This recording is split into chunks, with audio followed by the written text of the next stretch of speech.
everyone, and thank you for joining today's webinar, Global Sea Logistics Supply Chains, What Happened and Where Are We Headed? Presented by Bill Rooney, Vice President of Strategic Development at Kuehne + Nagel Incorporated. My name is Enika Conway, Member Program Specialist of the Advanced Textiles Association, formerly known as IFAI, and I will be moderating today's session. A couple of housekeeping notes before we get started. During today's webinar, you will have the opportunity to submit questions or comments by typing them into the questions box of your control panel. You may send in your questions at any time during the presentation. We will address these questions at the end of today's presentation. You can find a PDF version of today's presentation slides in the handout tab of your dashboard. Please feel free to download and follow along. Today's webinar will be recorded and will be available in our webinar library. And with this, I would now like to pass things off to today's speaker, Bill Rooney. Well, thanks for the nice introduction, and thanks for the opportunity to speak to the ATA folks. I guess it's sort of bad news. It's exciting times in the world of logistics and supply chain. It's generally been bad news for many companies over the last 2 years. So what I'm going to go through today is 3 items, some key developments recently, some industry metrics, and a little bit of a forecast. But before I do that, I just remind everyone how this all started. I'll do this verbally. Basically, as I'm sure everybody knows, COVID hit. Basically, everybody went into lockdown. Demand for products plummeted. The savings rate went to 33%, roughly overnight, from a norm in the United States, at least, of 7%. And many of the same things happened around the world in addition to the United States, but everybody locked down. And what happened very quickly is people started spending again, but they started spending differently. Instead of spending 70% on services and 30% on products, obviously products require transportation, the numbers in the United States went to about 33 or 34% products, and let's say 66 or 67% services. Well, that 3 or 4% bump in the spending on products basically ended up meaning about $500 billion of more stuff in the United States being purchased in the United States. And a lot of that stuff is imported, much of it from Asia, also a lot from other parts of the world, including Europe. So that jump basically ended up, in terms of imports into the US, you're talking a 25 or 30% increase. Well, that increase in spending, consumer spending in the US, which led to significant increase in imports, overwhelmed all of the assets associated with certainly the business I'm in, which is ocean transportation. It overwhelmed the ships. It overwhelmed the terminals where the ships are loaded. It overwhelmed the number of containers that are used to move the products. It overwhelmed trucking. It overwhelmed rail in the United States. It overwhelmed the use of chassis in the United States. So it basically crushed everything. And we've been dealing with that ever since. You've ended up with things like ships slowing down a lot because they couldn't get discharged quickly enough in the ports. And you had ports like LA and Long Beach with 109, count them, 109 ships waiting offshore to discharge because there was so much cargo coming in and overwhelmed. And in fact, what happened, and it's still happening, in fact, a little bit less so in LA, Long Beach, but certainly in North Europe now and elsewhere, marine terminals become overwhelmed when their utilization gets like north of 85%. Things start to slow down a lot. So that's what happened. They couldn't process the boxes through the facility, so the boats had to wait. Schedules were no longer followed, that kind of thing. So that's what happened leading up to this point. We are still suffering the effects of that, and in fact, no spoiler alert here, but we're likely to feel the operational impact of that probably until, I think, until the middle of next year. So that's sort of the background. It was this gigantic increase in purchases of things like furniture for the home, hand tools, setting up home gyms, setting up home offices, buying PPE. Everybody went on a buying bender, and that overwhelmed the system, and that's what we're still dealing with today. So having said that, let's get into some more key developments more recently. And, what are they? And I'm going to start with a couple of these, which I think are very important. These are some headlines. This happens to be from the Wall Street Journal about a week or so ago. And you can see, basically, this is going to all, by the way, I will say this, that let me get rid of my picture here. There we go. Basically, we're talking about, what we're going to talk a lot about is cargo volume. Cargo volume is that means cargo volume, in this case, moving by ships into the United States, out all over the world, movements from Asia to North Europe, et cetera, basically the entire world. And what we're going to talk about is cargo volumes a lot, because the cargo volumes are driving the two things that people in this business are most concerned about. One is congestion. And basically, that translates into much delayed shipments. It takes a lot longer to move things, that kind of thing, and much higher rates, meaning the cost to move cargo has gone up significantly. Basically, if you look at peak COVID versus pre-COVID globally, in terms of what it costs to move cargo, at peak COVID, it was basically 5 times. The rates went up. They were 5 times as high at peak COVID as they were pre-COVID globally to move a container, I should say, on the ocean someplace. Now, they're still probably 3 to 4 times as high. They're just not quite as high. They've drifted down, but they got to be 5 times as high. So we're going to talk a lot about cargo volumes. That's clearly driving congestion, meaning it taking a lot longer to ship stuff, and the rates. So, but you can see the headlines, and I'm sure people have read, this is from the Wall Street Journal, but they're talking about spending dropping off, right? Consumers power through until now. I think the interesting thing about this chart, you can look at the adjusted for inflation sales, right? The nominal sales number is still at a pretty steep slope. What happened in the last couple of months, and you folks have seen that the inflation numbers came out today at 8.5%, still very, very high. So real spending has dropped off. So this is an indicator about what's in store for us over the next 6 months, or through the end of the year and into next year. So things have started to slow down on the buying front. There's less free money coming from the government. Inflation is having people hunker down in terms of what they can spend. Also, I thought this is basically from around the same, about a week ago. This happened to be from Bloomberg, and this just shouts, economic issues. This shouts reductions in demand for products when people are starting to shop a lot more often at the dollar stores. It's just indicative of what a lot of people see coming in terms of demand in the U.S. and elsewhere, not just the United States.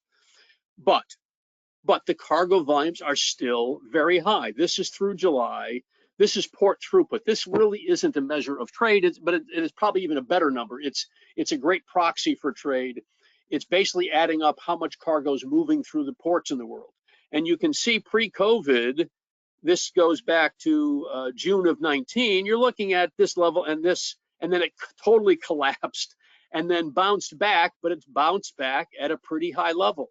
And you can see the first half of this year, it's basically, it's been up. Now we're going to talk a little bit later about how it's going to start coming down again, but it's still, cargo volumes are still very high. Now, to me, I just put this is a headline from today, in fact, and I put it in because I thought it told a good story. The Port Tracker, this is just the NRF is the National Retail Federation in the United States. And they do this thing, Port Tracker, where they pick up, I don't know, there might be 20 ports in including Canada, US and Canada, and they look at what's coming in. And what you can see, the headline, a slowing second half, all right, but 22 is going to be higher than 21. And I think what this says to me in the business is we've had still a very strong, certainly first quarter of this year. Things lightened up in Q2, and they're going to fall off somewhat in Q3. And that's going to drive a couple of things we're going to talk a lot about. The continued probably drifting down of rates, not everywhere, but in a lot of trades, the continued drifting down of rates, and the eventual, not this year, but the eventual getting better of the congestion problem. Okay. And I think this indicates another this sort of fits in that puzzle. This is a headline from one of the industry rags. Basically, they're talking about container ship traffic jam as backlog continues to build. And what they were pointing out was when this came out a week or maybe less ago, and they're talking about 153 ships that were waiting offshore at U.S. ports. All right, and people sort of scratch their head. Well, what this is really talking about is basically what's happened over the last 6 months or more is the number of ships waiting off the West Coast, particularly at LA Long Beach, has gone down. And you're going to see a number in a couple of minutes where the number waiting now, ships waiting off LA Long Beach, is only 10.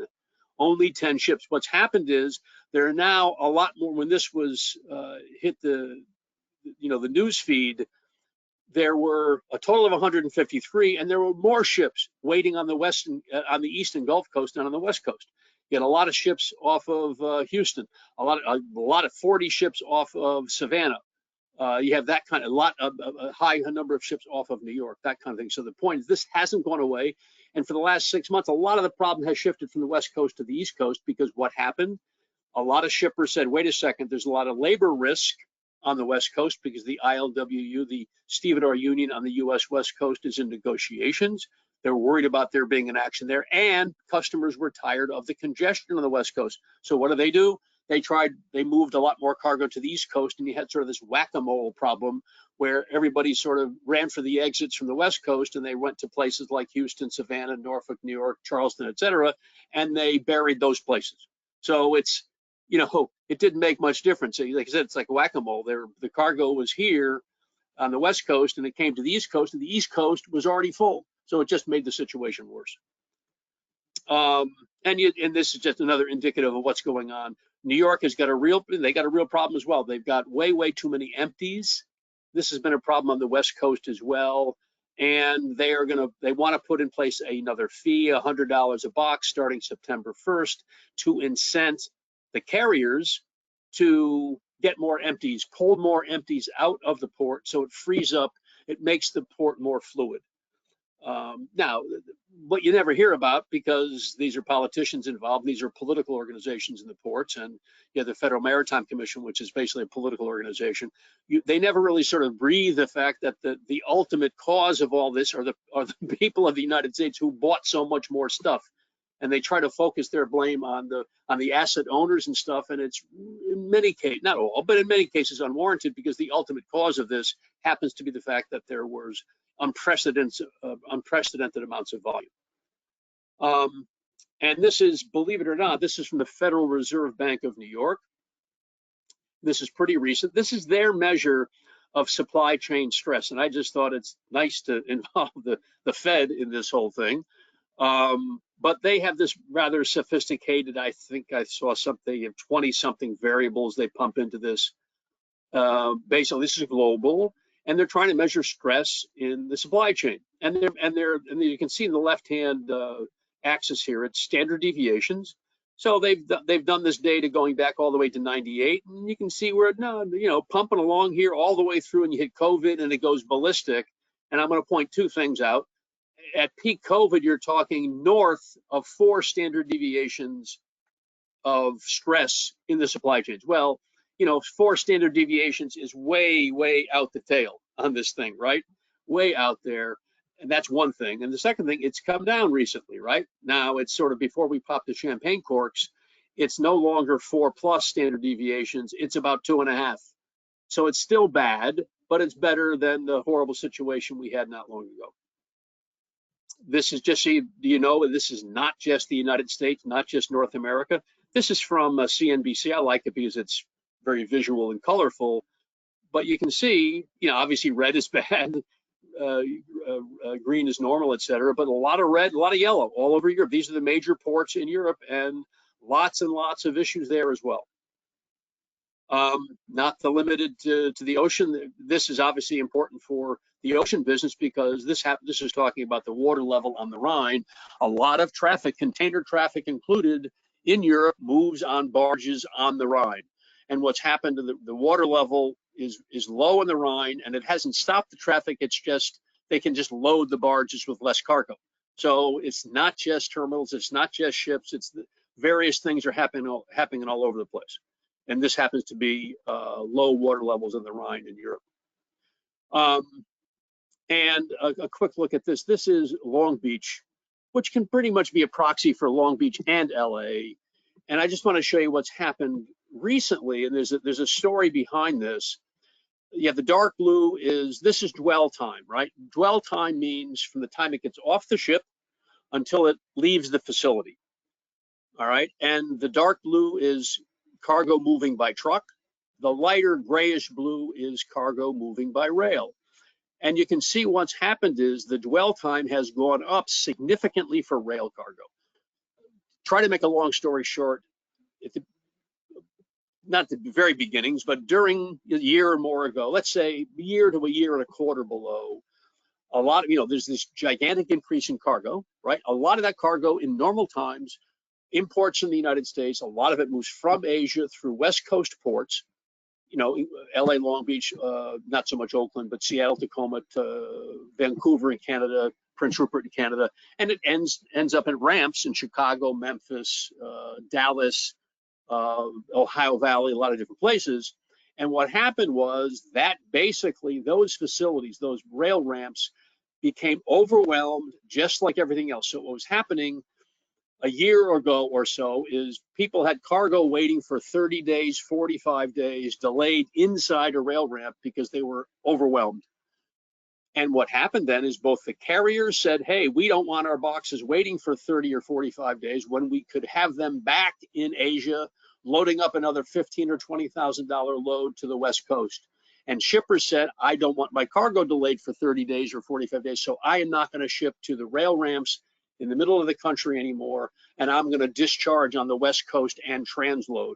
What that means is they terminate their ocean move at the West Coast, take those marine containers, strip the cargo out of them, and reload the cargo into 53-foot domestic units, and then truck it to the final destination in the middle of the country. So what happened was what they call IPI, which is basically cargo going to ramps in the middle of the country, the volumes went way down and things started to get better. Well, a couple of months ago, people said, well, it's getting better.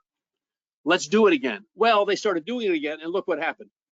What happened is the facilities in the middle of the country got full again, and when they get full, what happens doesn't just affect those facilities, it affects the West Coast facilities because they can no longer, the railroads can no longer take cargo from the West Coast coming off the boats and put it in the facilities in Chicago, Memphis, and elsewhere because they don't have any room in them. So it ends up sitting in the West Coast facilities a longer period of time, which you can see right here, right? It's going way up toward into July, right? And that ends up clogging the facilities on the West Coast. So we're not out of this yet from a rail perspective either. Moving on to a different topic, which I'm sure everybody has heard something about. This is the PMA, which is the Pacific Maritime Association. I was on the board of the PMA for 5 or 6 years. I went through one of the negotiations, the one in 2008. And the ILW is the International Longshore and Warehouse Union. They are a labor monopoly. They are the only people who load and discharge vessels on the US West Coast. Their contract expired on July 1st. They have not reached agreement on a new contract yet, although they did sort of announce, put a press release out about reaching agreement on health benefits, which is good news.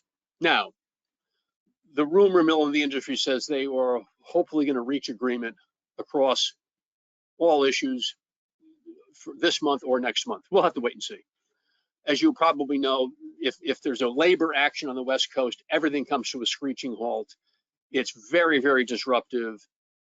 Now, I'm pretty optimistic there's not going to be one of those, in large part because there's significant political pressure on both sides, management and labor, to reach an agreement because the country and the world has gone through this supply chain mayhem for 2 years, And you know, the politicians they wanted that to come to an end. So they're putting a lot of political pressure on both sides to reach an agreement. And both sides have said jointly that they intend to negotiate until they reach an agreement, and during that will not have a work stoppage. So I'm pretty optimistic that there won't be. We'll have to wait and see what happens. There's no guarantee, but I think we're probably going to have an agreement that is without a labor action. Rail, you've probably heard about rail. They're still negotiating. There's, I think, 12 or 13 rail unions that are amalgamated, and then they jointly negotiate with the Class 1 railroads, and representing somewhere between 115 and 140,000 employees. They've been negotiating since, I think, early 2000. So they're into their third year of negotiations. They couldn't reach an agreement when negotiating. The parties negotiated. The mediation board came in. They couldn't reach a deal. At this point, we're at the point where the president appointed a presidential emergency board. Their job within the next week or 10 days is to present a proposal to the two sides, and hopefully that proposal is something the two sides will accept. The two sides, I believe, have until, I think, September 17th. Once they get the proposal, they will have, I think, another 30 days, I think, which ends, I think, September 17th, to either accept or reject the proposal. And if they reject it, then the Congress has to get involved under the Railway Labor Act, which governs labor relations in the railroad business. So it's very, very complicated. It's been going on for a long time. Don't know what's going to happen, but the people I speak to do not think there is going to be a labor action, which is good news. I think they pointed out things that I saw where in the past 30 years, there have only been 2 days when there was a labor action. So they're pretty confident there won't be here. Okay. It's not just the US, labor problems in Europe. In Felixstowe, which is the biggest port in Europe, they're supposed to begin striking on August 17th or 19th for, I think, 8 days or something. The folks in Liverpool are talking about striking as well. It's not just there. It's also in the German ports. It's also in Antwerp. So we have labor problems all over the world, and driven by the same things. Inflation has hit the rest of the world, and labor has basically been looking at reduced real wages because inflation is outstripping their wage increases. So labor is going to continue to be an issue, certainly for the rest of this year. Government involvement. We're going to talk, let's see, okay, I don't really mention, I don't know why, maybe I left it out. I'm not sure why I would have left it out, but let's talk about this first. There has, sort of the torches and pitchforks are out in Europe and the US related to what they call in Europe the block exemption, basically meaning ocean carriers have an exemption from competitive laws, sort of DOJ kind of stuff, anti-competitive stuff in Europe and the US to form operating alliances. And you probably know the major carriers operate in 3 major alliances, basically where they share assets. And there's been a move in Europe, but the move in Europe has been going on for 30 years, where the shippers in Europe don't want the carriers to have that ability. And in the US, the NIT League, National Industrial Transportation League, they're backing a proposal in the US to repeal antitrust immunity. And that antitrust immunity in the US basically relates to the same thing, which is the ability of those carriers to talk and discuss and agree around operating their assets, not rates, operating the assets. I was on the carrier side for 32 years. I've been subpoenaed on 2 sides of the ocean, the Atlantic Ocean, around these issues. And I think it's a bad to very bad idea to eliminate the carrier ability to do alliances. The alliances do more positive than negative. And for the life of me, I don't understand, to be frank, why shippers in Europe and the US keep pounding the pavement and, like I said, get the torches and pitchforks out related to, I understand it. You're looking at a time when the carriers are making ungodly amounts of money. Rates are very, very high. And basically everybody in the world has been paying a lot more money to transport cargo by the ocean for a much worse service. So it's understandable that people would be upset. But I think at the end result, it's not good if they eliminate the carrier ability to do alliances. Let me go one more here. Let me mention, actually, a slide I should have put in here. The president in June signed something called OSRA, Ocean Shipping Something Act, right? I mean, this goes all the way back to '84. I was around in '84 when they first did big changes to the various shipping act, the Shipping Act in the United States. But basically, the immediate thing that came out of this is the as of June, I think 16th, the implementation of new rules put together by the Federal Maritime Commission surrounding detention and demurrage.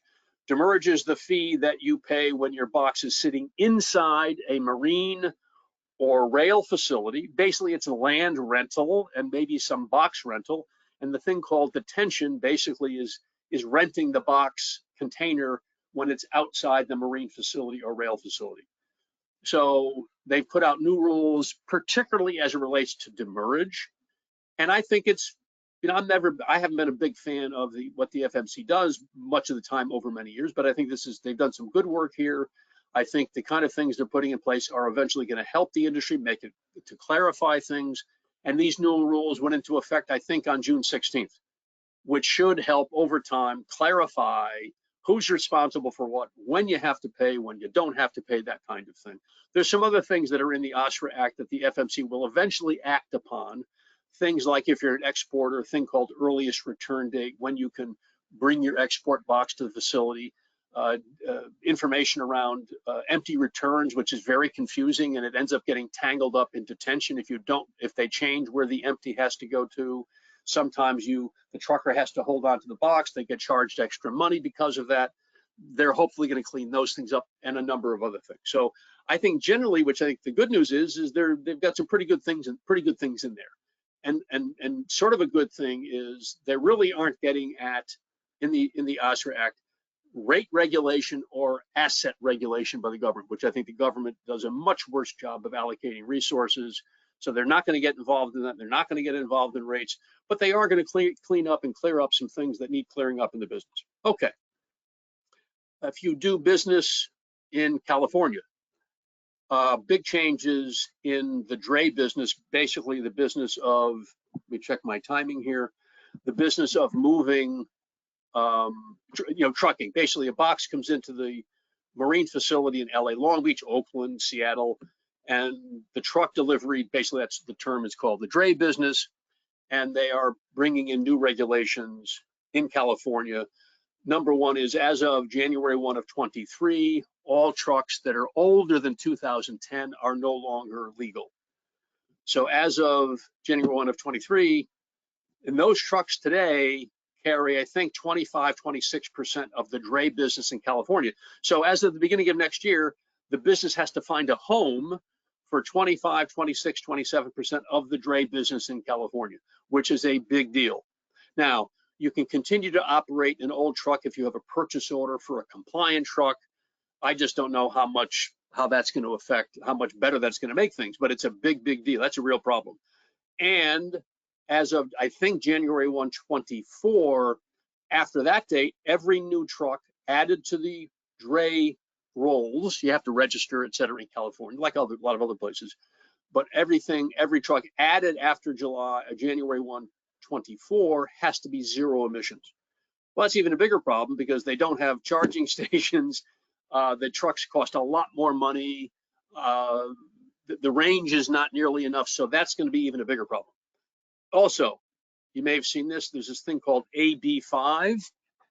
Not to be confused with BA5, the new COVID variant. This is AB5, which stands for Assembly Bill 5 in California, which basically said fundamentally at a fundamental level says dray drivers in California can no longer be independent contractors. They have to be employees of the trucking company. So the backbone of the business nationally in the US has been independent contractors. In California, you can imagine where this originates in deep blue California, but it was driven a lot over many years by Teamsters who want these people to be employees so they can be organized in the union, et cetera, get greater benefits and stuff like that. And the problem is many of the drivers, and certainly probably a majority there, don't want to be employees. They like the lifestyle. They want to be independent contractors. So they were protesting for a while in Oakland. They shut down Oakland for a few days.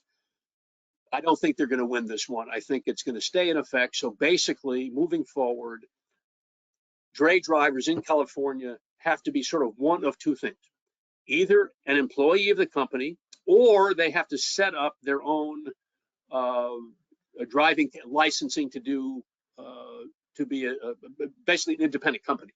As opposed to being a contractor, they have to set up their own driving authority, that kind of thing. Get their different insurance, a lot more expensive insurance since they're going to be a small company, and that's going to be one of those two things. So basically, when you look at the biggest thing here, like a lot of these things, the end result is going to cost a lot more. I saw an estimate, this is a number of years ago, that a pure employee trucking operation in the dray business versus a pure independent contractor operation, the employee operation is 30% more expensive. All right, that's just how it is. So I have to see how this turns out. It's sort of, one of the problems the truckers have is a lot of folks got exemptions. I think Uber drivers got exemptions. Other folks got exemptions, but they didn't give an exemption to the truckers, which I didn't think they would in the first place, because one of the big groups behind pushing for AB5 were the Teamsters. Teamsters want more employees can be organized in a union. Independent contractors cannot. You can't blame the Teamsters. They want more members. Members can pay dues, et cetera. So that's how things happen in California in the assembly. Okay, some industry metrics here. The numbers. This is the number of ships waiting at anchor today. Basically, most of them are from today. The LA Long Beach numbers from yesterday, it's down to 10. That's a very low number for now. By the way, keep in mind that all these numbers should be at or near zero. You shouldn't have any ships waiting. This LA number was as high as 109 in January of this year. Oakland very low at 1. Seattle, Tacoma, Vancouver not bad at 8. Savannah 35, a lot. Charleston nobody. Norfolk pretty good. Houston pretty high at 15. New York very high at 17. And Antwerp and Rotterdam at 24, very high for them. Bremerhaven, Hamburg, very high at 29. So this issue is still out there. This is schedule reliability, and you're going to see a whole bunch of slides. I'm only going to go through this slide, but you can see copies of the other trade. This is global, right? This is 6,000 plus container ships, where this company looks at published schedules and they look at the published arrival date. They compare it to the actual arrival date, and you can see this data goes back to 16, and in normal, I put that in quotes, normal times, the carriers operate generally between 70 and 80% on time, which is not very good, but it's better than what they've been. And you can see the black is 21 and the pinkish is 22. It's been hovering around 35%, although it got a little better. This is the latest data, by the way, it's June data. It got a little bit better at 40. The point of this is operating at 35, 40, whatever, 50% even, is as good as zero, right? How do you plan a supply chain when, for example, if you're at 40% utilization, 60% of the ships are going to be not on time, and when your cargo gets on board the boat, you don't know whether it's going to fall into the 60% or the 40%. So this is very bad, and this is obviously driven by COVID congestion. And you can see where the average delay for late is north of 6 days. So, and there's other trades here. You can look at those if you'd like, various important trades. Railroads. This is a story around train fluidity. We've already talked about some of this, but the numbers in blue with the gray background is what I'm calling here train fluidity. It's a combination of train speed and car dwell. Car dwell means how much idle time do rail cars spend inside rail ramps. And this is a comparison year on year. So you can see the network fluidity is basically, you can see it's bad, bad, bad, bad. And you get down here a little bit better. And then what happened immediately, everybody started shipping more cargo and it got bad again, where it went down. This is weeks 12 through 29. And then the volume numbers, I have a little bit more recent data. This is from weeks 13 to 30, year on year. All right. And then you can see year on year, all the way down this year, right? Lower volumes, and basically these lower volumes were a reaction to the congestion that really started in Q2 of last year. And then it's, people say, well, it got better. Let's move more volume. So the bottom here, you can see they're positive. The year-on-year changes are positive. And what happened immediately? The BN and UP started metering inland cargo, meaning limiting the amount of inland cargo. So as soon as things got better, they started shipping more cargo. It had immediately screwed up some of the facilities in the Midwest part of the country. Basically, you can see what's going on. A lot of this is related to warehouses. There's no place for the cargo to go, right? So you're seeing what we just looked at here, another headline around here, cargo clogging up the LA, right? Because the railroad said they have a worker shortage. I think the number I saw in the last, might be 5 years, the railroads have 45,000 fewer employees. Some of this is related to their precision railroading and stuff, but the network seems very sensitive to volume swings. Canada has very similar problems in Toronto and Montreal. And this exact same thing happens. Those rail facilities get full. They can't move cargo out of the West Coast facilities in Vancouver and Prince Rupert, and those facilities get clogged. Now, let's move on to rates. And I think these couple of slides are pretty remarkable, but they point out a truism about the industry. Let's look at the left-hand chart first. What they're plotting here, this outfit called Sea Intelligence, the red is capacity loss due to congestion. So they did a measure of basically congestion. This relates to ships, by the way, container ships. Congestion gobbled up at the peak 14% of global capacity, fundamentally did nothing because it was all clogged up in congestion. And you can see the blue is the WCI, that's the World Container Index. It's an index of 8 rates that are paid on 8 trades in the world. It's a good index. And it's astounding in this business how quickly rates respond to available capacity. So what happens is when the absorbed capacity goes from 14 to less than 10, that's basically fundamentally the same thing as an influx of new capacity into the system that drove the rates down. This is the global comparison, right? Remember, this business at a carrier level is a commodity. Commodity businesses, basically you have supply and demand determine rates almost 100%. That's what this shows. So that's the global number. You look at the West Coast US from Asia, same thing, right? The capacity loss came down a lot, right? I mean, big percentages in the Trans-Pacific, which was the worst trade in the world for congestion. And as soon as that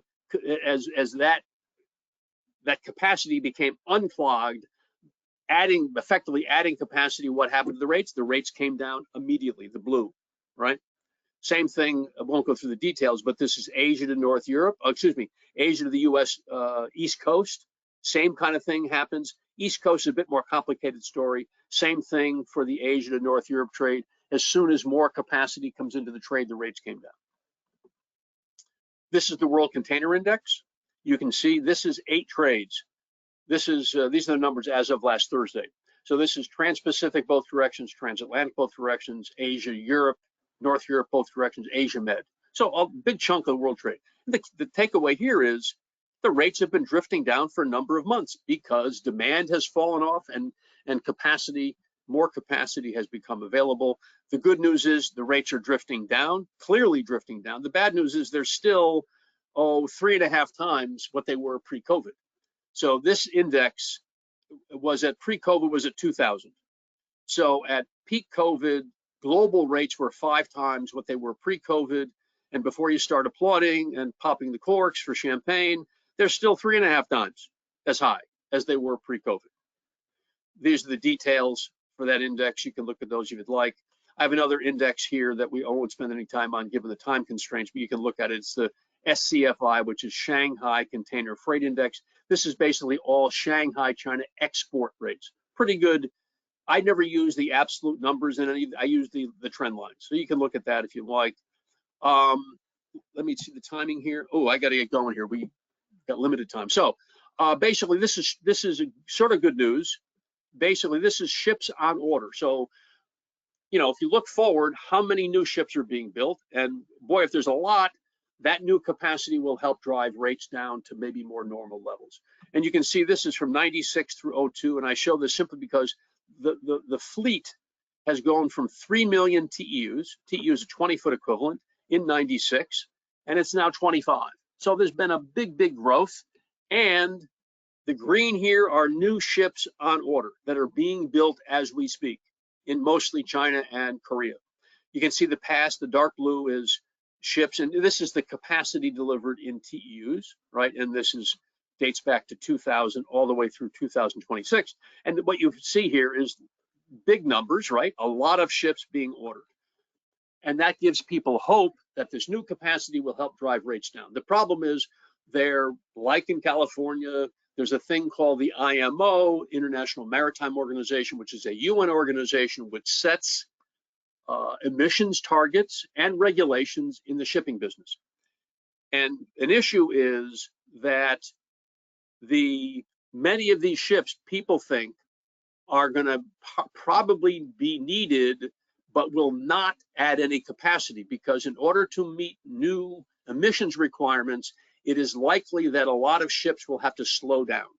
If a ship slows down, if you want to maintain a level of weekly capacity, the same, let's say 10,000 TEU ship every week leaves the port of Shanghai for LA, if that ship has to slow down materially and you still want to maintain your 10,000 TEU capacity a week, you have to add a ship or two ships. Those ships basically do nothing to the weekly capacity because the ships are moving at a much slower speed. So good news is a lot of ships being built. The maybe bad news is a lot of those ships may have to be used to when the fleet of ships has to slow down. Okay, and there's some background here on various environmental regulations. Obviously, keep in mind, all this IMO stuff, the bottom line is whatever they do, it costs more money. Just keep that in mind. Okay, let's look at a forecast. And the forecast I'm going to talk very quickly through here is really looking at what's going to happen to cargo volumes, because cargo volumes are driving the two most important things. Does it make or better or worse congestion? And what does it do to rates? And I'll just show again the same. To me, these are the slides we saw at the beginning about basically the bottom line is consumer spending. In Europe, they talk about it falling off a cliff. In the US, consumer spending is dropping off. Very high inventories in many companies in the United States. So this all leads to the likely decline of cargoes moving on the network of assets on the ocean, and that should help both rates and congestion. And let's go, I won't even, this is, you can look at it, it's the Michigan is the university is the place that does all these surveys of consumers, and consumer sentiments aren't good, which is another data point in terms of forecasting. And this is the last slide, and that'll give us maybe 15 minutes, I guess, for Q&A. But my, this is, probably not too surprising here. But when you look at GDP growth, Fed activities, inflation, all these things point to a slowing economy. Number one, U.S. and the globe. And you have economic conservative spending and cargo flow congestion seem to point in different directions. This is what I talked about at the beginning. What you're seeing is they're pointing in different directions because a lot of the cargo that's screwing up the networks today was ordered 3, 4, 6, 9 months ago, all right, when people thought things were going to be different. All that cargo is now either on boats, waiting on boats, in warehouses. It's still clogged up the system, but that's looking backward. When you look forward, you see much lower demand numbers. So they sort of point in different directions. Most people see we're in the middle of it now, peak season. It's pretty weak, meaning this peak season means, the seasonality during the year it favors cargoes that are coming into the US and North Europe, elsewhere, pre-Christmas kind of thing, a weak version of that. As I said earlier a couple of times, global cargo volume is trending down. I think we're going to have serious congestion into next year. And probably, I don't see us getting back to pre-COVID operational activities, probably into the middle of next year. And spot rates, I think, will continue to drift down, as we saw earlier, all right? But longer term, I don't think they're ever going back to pre-COVID levels. For example, pre-COVID, to get a 40-foot box from Asia to the US West Coast was $1,600 or $1,700 for a 40-foot box. At peak, customers were paying north of $30,000 to move one of those. And currently the spot rate for that is probably $6,000 or $7,000. All right, and I'm talking about, but I tell customers, I tell them, you know, if you want to plan long-term, plan paying twice as much. Not a bad guesstimate, right? So into the future, you're going to, you know, wouldn't be a surprise to me at all. You're going to pay twice as much as you did pre-COVID. And then, as I said, I think operationally, rates will continue to drift down some. Operationally, things will get better. But I don't see them getting back to sort of pre-COVID levels until the middle of next year. And there we go. That's Bill Rooney. Okay. I guess time for Q&A. And before I do that, I hope you found that useful. I mean, when I do these things, we very much try to make these, I do and the company does, make these kinds of presentations, not sales presentations at all. We try to make it two things: neutral information and useful information. So I hope it met those two criteria, that it was useful and neutral. And I hope you found it, like I said, neutral and useful. So I'm ready for any questions if there are any. Thank you, Bill. We do have a couple of questions that have come in. Okay. I will start. What is the status of the requirement to retrofit container ships and their fuel source? Was it supposed to be done by the end of the year? New deliveries for container ships look strong, but is that just to replace an aging fleet? There's a little bit of everything. That's a good question. First of all, the fuel requirement changed as of January 1, 2020. If you remember, the pre-2020, the sulfur content in bunker fuel, the fuel they burn in these in the ships, the maximum sulfur content was 3.5%. As of January 1, 2020, that went to 0.5%. So today, about a third of the capacity in the world is still burning the high sulfur, 3.5% sulfur content fuel, but they have scrubbers in their stacks to remove the sulfur. The rest of the ships are burning the very low bunker fuel oil, which is the 0.5% number one. When you go forward to the new regulations coming into place on January 1 of 23, there's two basic kinds of regulations. One has to do with the power plant. It has to meet certain requirements, et cetera. And I think people are thinking that some of those tend to be the ones that don't meet or, you know, don't meet the requirements, either have to be scrapped or modified. And that's a bit of a problem, because if they're scrapped, you can't use them anymore. If they have to be modified, they have to be pulled out of service for a time to have their power plant modified to meet the new specifications. So that's, but those ships tend to be smaller and older. All right, new ships are going to be able to, are going to be compliant in all the ways that are necessary to be compliant. The only issue with the new ships is, can they run faster, or do they have to run slower to meet the new requirements? And so the first new requirement has to do with the power plant and the boats. The second one has to do, every ship every year is going to have let's call it a carbon footprint measurement every year, and every year that measurement's going to go down. So in order to meet that, that's I think a more important one. And that's the kind of new requirement that may force some of these ships to slow down to meet that annually getting tougher requirement. I hope that answered the question.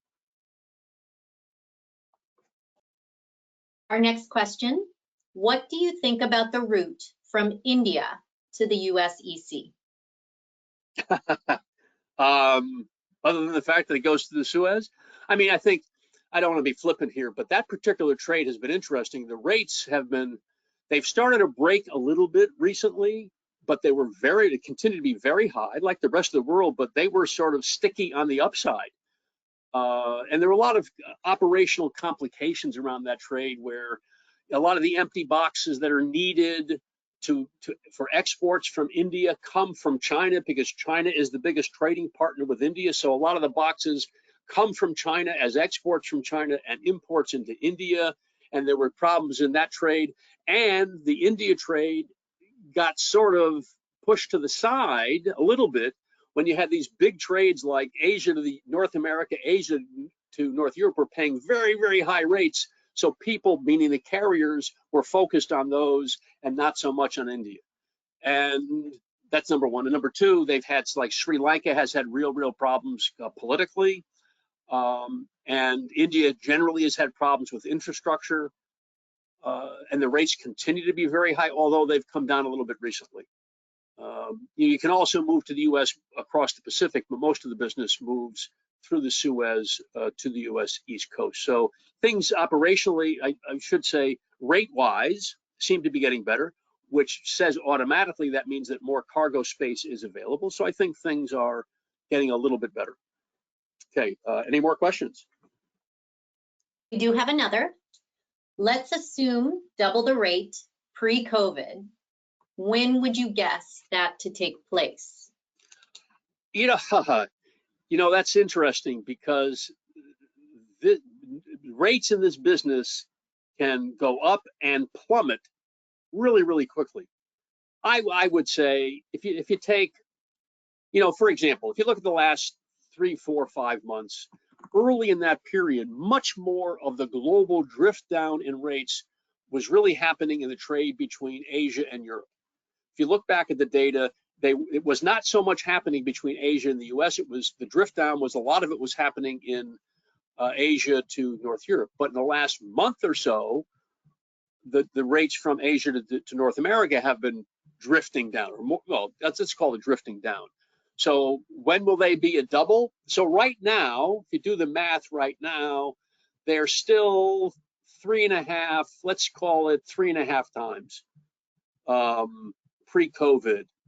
And could they be, for example, could they be down to 2 times pre-COVID by the middle of next year? I think, yeah, that's certainly possible. Yeah. It might even happen before then. You know, it's, you know, double just in that particular trade. Now, don't make the mistake. You got to look at every trade individually. So in that particular trade, 2 times pre-COVID means about $3,500. Let's just say $3,000 to $4,000. Yeah, could they be to 3,500, $4,000 by the middle of next year? Sure. I think. I mean, will they? I don't know. I don't make it a practice of forecasting rates, but it's certainly based on history. I think that's possible. Next. We have a few more. Do you think China's activities around Taiwan are affecting those ports at all? Yeah, they are. I talk to our guys, you know, who live and breathe this stuff all the time. You know, they're thinking delays of cargo around it were, you know, 2 to 3 days. You know, this is already off the headlines, so it's probably going to go away. Maybe not immediately, but it's not going to be a long-term issue. I mean, we could spend the rest of the day talking about this whole China, Taiwan, US, and North Europe diplomatic stuff and the status of Taiwan, and is China going to try to take over Taiwan by force and all this other stuff. We could talk in the next week about that. So I don't know about that. My sense is the specific thing about the Chinese exercises and stuff, I don't see that lasting very long. And the impact really has been, you have delays in like Kaohsiung cargo, Taiwanese cargo in and out of that port of Kaohsiung. But then the other delay is the ships have to go around. You know, they can no longer go through the Taiwan Straits. They have to go around Taiwan, and that's where the delays, the 2 to 3 days, a lot of the 2 to 3 days delay has come in. But my sense is this is going to go away in a matter of days, I think.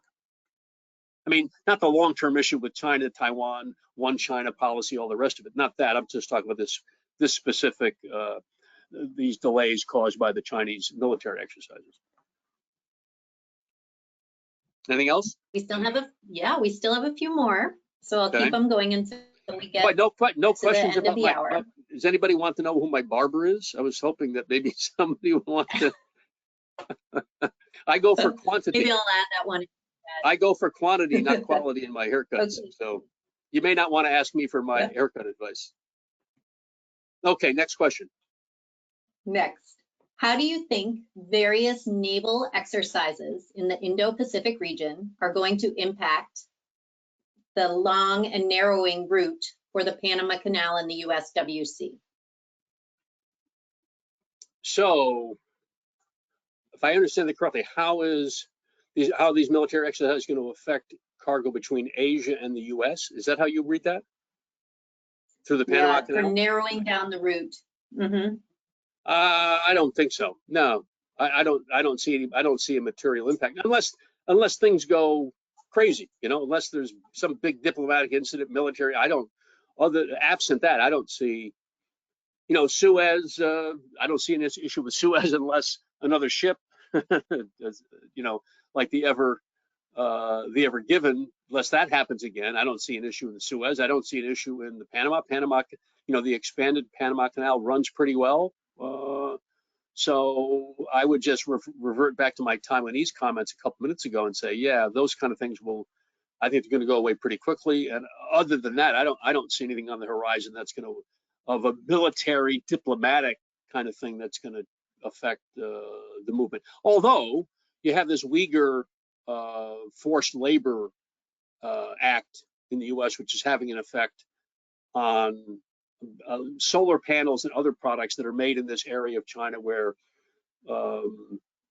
this new law in the U.S. is now being applied as of, I think, July 1st.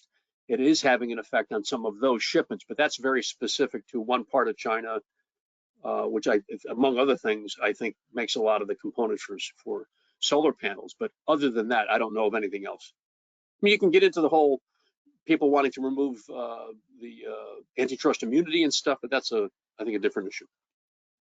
We'll try to get one or two more in. Okay. Based upon rail congestion inland, would you recommend LA transloading for a while still? Yeah, I mean, transloading, yeah, if you can get the space, sure, yes, I think. Now, remember, ignoring the COVID-based mayhem, transloading can be really beneficial, right? I mean, just for those who don't know, transloading, as I said, the model sort of is 3 40-foot marine boxes. You strip them out on the West Coast, put them into 53-foot domestic units, and either truck them or rail them to the middle of the country. And that's a really, I think most shippers have done it historically, not as an expense savings, although you do save one dray, right? So at destination, you don't have to dray 3 marine boxes, you just have to move 2.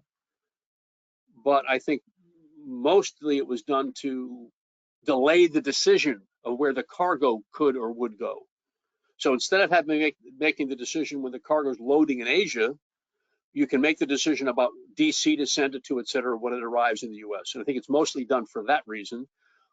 But there are other reasons as well. And the past 2 years, a big part of the reason is that it sped things up a lot, right? Instead of a marine box sitting in a ramp for 45 days in Chicago, you strip it out on the West Coast and get it, you save a lot of time. So I think I would certainly look at it. The question I think now is going to be, can you find the capacity to do it? Okay, next. We'll try one more. Why is it more expensive to import from Europe than to export to Europe from the US? By the way, I should point out the rates are still very high from Europe to the United States. And the reason is that the exporters in the US have built-in overcapacity. If you look at the US in total, for every 100 containers that are brought into the US, there's only 60 to 70 that go out. So you automatically have 20 to 30% overcapacity on US exports, almost going anywhere. Not quite anywhere, but certainly to Europe and to Asia. The reason the rates are lower is because there's a lot of excess capacity. Supply far outstrips demand. This is, look at your economics textbook, probably on page 27, right? Supply and demand in a commodity marketplace is determined entirely by, price is determined by supply and demand. US exports have a built-in, in many, many trades, built-in overcapacity, which makes sure that the rates for exports are much, much, much lower than for imports. That should be it. Thank you so much to Bill Rooney. If you could not get enough of this presentation and have further questions for Bill, please join our Connect by ATA Ask Me Anything session on August 30th at 1 p.m. Eastern.